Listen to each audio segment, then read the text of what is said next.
propose une vidéo sur comment mettre en place un plan d'autocontrôle efficace. Alors vous êtes nombreux à nous poser la question en fait par rapport à vos matières premières, vous ne savez pas trop ce que vous devez chercher. Donc en fait ce qui est important tout d'abord c'est de lister l'ensemble de vos matières premières et aussi l'ensemble de vos produits finis. De regarder les caractéristiques physico-chimiques de chacun de ces aliments. Alors les caractéristiques physico-chimiques surtout très importantes pour la partie microbio. J'ai déjà dit ça sur des vidéos précédentes, mais effectivement quand on sort du contexte produit d'origine animale, en fait on va avoir du mal à trouver des critères microbiologiques correspondant à ces produits. Je pense notamment aux produits de viennoiserie, biscuiterie par exemple, voilà, où on va pas forcément avoir des critères microbiologiques bien définis. Donc hors réglementation, vous pouvez consulter les critères FCD. Sinon pour les autres produits, donc produits d'origine animale, la plupart des produits d'origine animale, vous avez le règlement 2073-2005.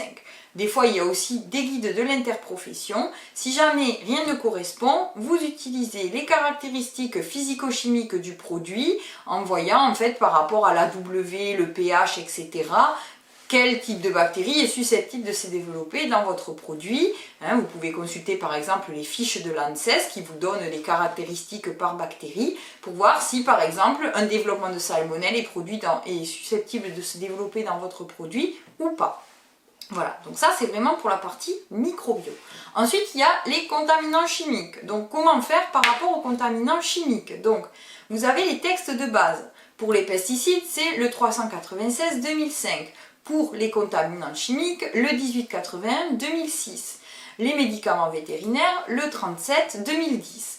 Par exemple, pour une matière première en question, je vais prendre par exemple les fruits à coque, vous allez dire, bon ok, j'ai de la poudre d'amande, qu'est-ce que je dois chercher quand je reçois de la poudre d'amande? Quels sont les contaminants susceptibles d'être retrouvés dans la poudre d'amande? Donc ici, je vais consulter dans le 396-2005, voir si finalement l'amande est répertoriée, quels sont les pesticides que l'on peut retrouver et quels sont les LMR, limite maximale en résidus, que l'on peut retrouver sur la poudre d'amande, ou plutôt sur l'amande, puisque en fait ces textes s'appliquent aux produits bruts et non transformés.